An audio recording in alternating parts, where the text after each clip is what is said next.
Welcome to the Real Autism Podcast. Real as in relevant, effective, actionable living strategies and solutions for a better quality of life. Join your host, Alicia Gaucher Page, for some real conversations. Sponsored by J. Cole Autism Coaching. And it's funny you bring all that stuff up because I feel like the Darrensburg sisters have a little experience in that category already because Jordan is out there on his own. Can you resonate with what Royce is saying? Like, did you have some of those same feelings when it was time for him to go out into the world? And I mean, shoot, give her some advice. What advice could you give her to allow her brother to grow to be independent? Yeah, I mean, it was, it was scary.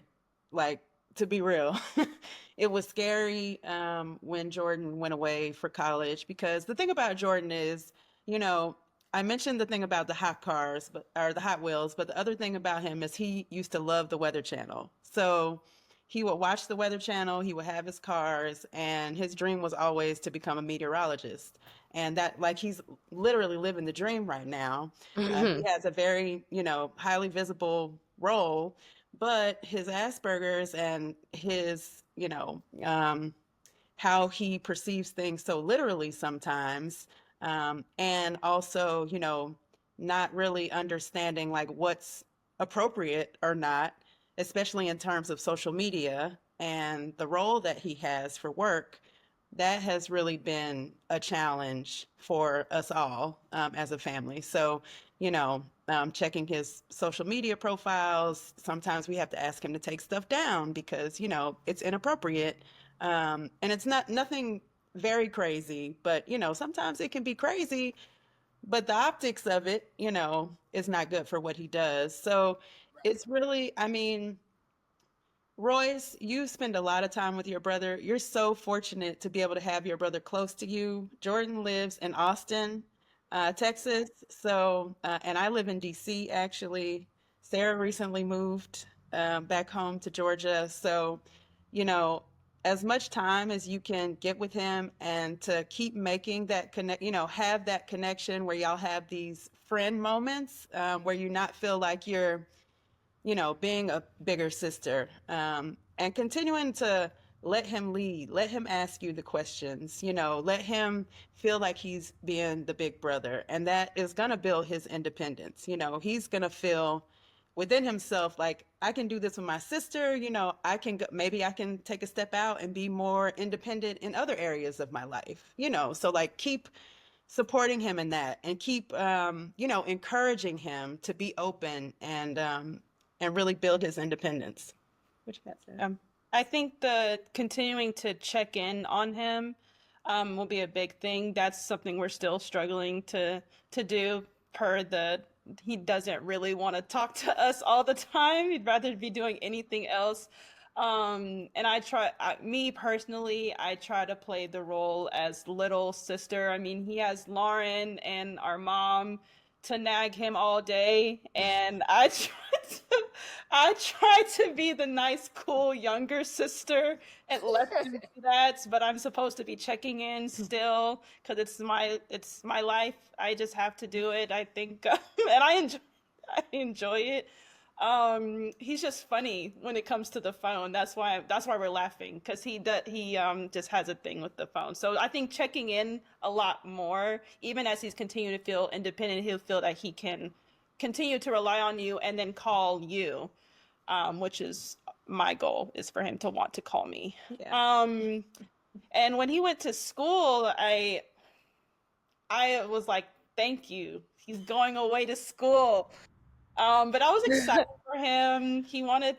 His life dream was he was obsessed with the weather. So I was very proud that he was going to be doing something that he really loved to do, something very in front of people that, it wouldn't be me doing that. So I was saying, go ahead. And then he ended up getting a second degree, which was good. I think the main thing as living on our side with our mom and hearing the phone conversations, knowing what I may do to be able to help, is just kind of letting him know that please don't get in trouble because it's going to be a fit. Please do not do that. Why did you do that? We have to ask more why questions and try to put two and two together because he's literal. And so sometimes one situation to us may look like another situation. You might respond similarly, but he sees them as completely two different situations. And it was always my job when he went to college to be that person, like it's just like this. You wouldn't want them that happening to me. What did it happen to me? What if it happened to Lauren? What if that happened to mom? And then he starts to understand it to try to relate. So if you can Yeah. keep a connection as long as you can where he wants to call you, that's golden, and never to give that up. That's good advice. And I gotta say this. Shout out to that college he went to, the Jackson State University. That's my alma mater. Shout out to JSU. They did him good. So this is kind of a fun question a little bit because you brought up, Royce, about the whole speed dating. So as the sisters, and you got these brothers, and I mean they gonna want to date and meet females and all that stuff. But to your point, I've heard y'all say, especially with Asperger's, they can be very literal. So, what has that been like when your brother is out here, or is your brother out there dating? And how do you support him in those efforts? Um, Who's going first? um, Royce? yeah, I guess so.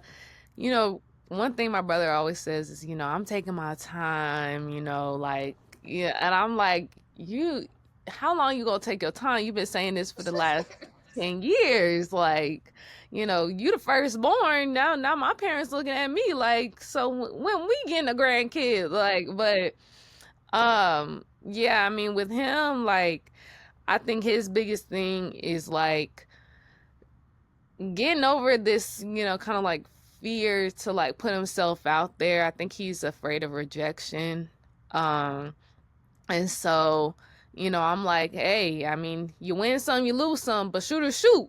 So you gotta shoot. So That's the case for all of us, whether you're on the spectrum or not. I've been rejected a few times. and I think also so I've been in a relationship for it'll be 7 years in July, and so I think he looks at our relationship and like he wants that. I just think that he's scared of putting himself in those positions, and so I kind of like I like with I try and give him kind of like real life examples. I can kind of tell when he's like kind of feeling somebody. I'm like, oh, you should, da, da, da, da. And so, but he's still, when he's ready to do that, he's ready to do that. There's this show though, and it's called I think it's like Dating on the Spectrum or something like that. Love Yeah. Spectrum. Love on the Love on the Spectrum. Yeah. I love that show, and they have a season here in Atlanta, and so I'll go down a rabbit hole trying to figure out, okay, where's this speed dating at, where's da da da da, and so the goal this year is to kind of like get him to go to one of those and put himself out there, and like you you're never gonna be ready until you're in that position, and so just go for it, and that's kind of like where I'm trying to get at with him now, especially as he's getting older, and like he's been on a date before, but actually working towards finding people that are like him and interested and want to pursue relationships is like the big thing on my mind. I know it's on his mind, even if he might not say it. But just getting past that hump of fear and like getting him to the other side is, like the big focus with us. Well, Sarah, what has it been like with Jordan and dating? I think Jordan is the opposite of your brother because all he wants to do is be in a relationship. Um, And so where he may struggle is that he's so focused on being in a relationship that he doesn't focus on the qualities of a person that he would want to have in a person to be in a relationship with them. So then he's always kind of dating this girl and dating this girl, and it might not be what's best for him, and we may see it, or maybe it's he's complaining to us about a girl, and you're like, well, why are you with her? And the bottom line is because she likes me. And so when we're working with him to be with women, and he's currently in a relationship now and he has been for a couple years. So kind of before is thinking of, do they have the qualities of a person that you want to be with? Do they make you feel good in a very honest way? Are you understanding their social cues? Which is also his big struggle. And with being in a relationship, you have to understand your girlfriend when she's trying to hint at you to do something. And so if anything that I talk to most, I kind of ask him how his current relationship is going. Did she ask you to do this? How is your apartment looking? Like, is it clean? Is she kind of hinting that you need to have apologized to her, like seeing if something happened? And he doesn't pick up on those things as he should. So I try to make sure that I have his girlfriend's back and say, first of all, tell him what you need to tell him, because I'm hearing both sides. So tell him what you need to tell him. And I'm going to tell him, listen to her when she's talking to you. So to make sure that nothing's being lost, and she's, as a woman, that she's taken care of by him. And, we love our brother, but if he's acting a fool, we're going to tell him about himself. I have no problem doing that. As a sister should. So that's usually the kind of thing I'm making sure that we have to go through those scenarios together and say, well, she probably feels this way, and kind of be the girlfriend's advocate. So then they just have more understanding, and just to see, if, again, how long the relationship to continue. I have a question for y'all. Are the people that he's dating on the spectrum also? I don't think one of them was. Yeah. That's kind of like my thing is, I guess I want him to like understand those cues, and like just in a relationship period, not even in like a romantic relationship, but just like with just people in general. And so I think like my hesitation has been like, I want him to get that down first before he even goes into relationships. But then when he's around women that he's into, I swear he's like a different person. Like, this boy be putting on his best self. I'm like, you don't do that with us. So it's like, I don't know. Like, I think that he knows that potential in him. I think it's just like he has that hesitation. And then also, like, if there might be a time when something is a little bit more on the negative side, like he hears something about a relationship or something like that he sees online, he's just like, see, that's the reason why I'm taking my time, because I'm not dealing with da da da da da da. I'm like, well, you can't keep having all these excuses for you to not put yourself out there and like start dating. Like, you're not gonna let somebody's negative experience deter you from putting yourself out there and dating. So I don't know, it's like, I think he has like a whole nother like suave like side to him that I'm not even seeing. So I would say in one of the other podcasts I did, and I can't think of the fancy term, but a lot of times people on the spectrum, even with ADHD, they often experience, I think it's called rejection dysphoria, where 8 times out of 10, like if you ask somebody, what do you think of autism? 8 times out of 10, what they're saying are negative things. It's not positive things. So I think in Ricky's defense, if he's kind of gone through life, and there have been times outside of his safe bubble with family, he might experience some rejection. It's kind of enhanced or elevated even more when you're talking about dating somebody, because we all know as women, we can be hard sometimes when it comes to like, these are our standards, this is what we're expecting. So if you're coming to the table and you're different than the neurotypical person, it's almost this enhanced pressure that you have. Does that make sense?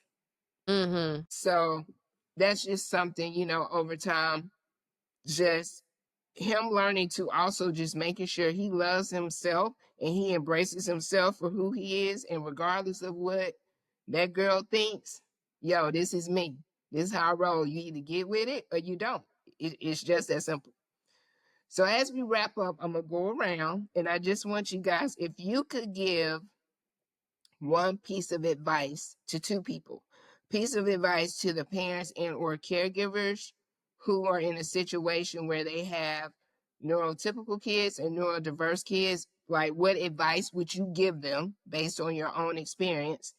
And then what was the second question? I have forgotten. So we just gonna go with that question. um, we'll start with you, Lauren. All right. If I could give parents a piece of advice, especially if they have other kids, right? My number one piece of advice would be, even though it's difficult, to try to share, the touches with your other kids. Ask them how they're feeling, and if they need help with anything, how are things going at school. Just try to give them the same amount of attention, or a little bit more attention than what you may be giving them.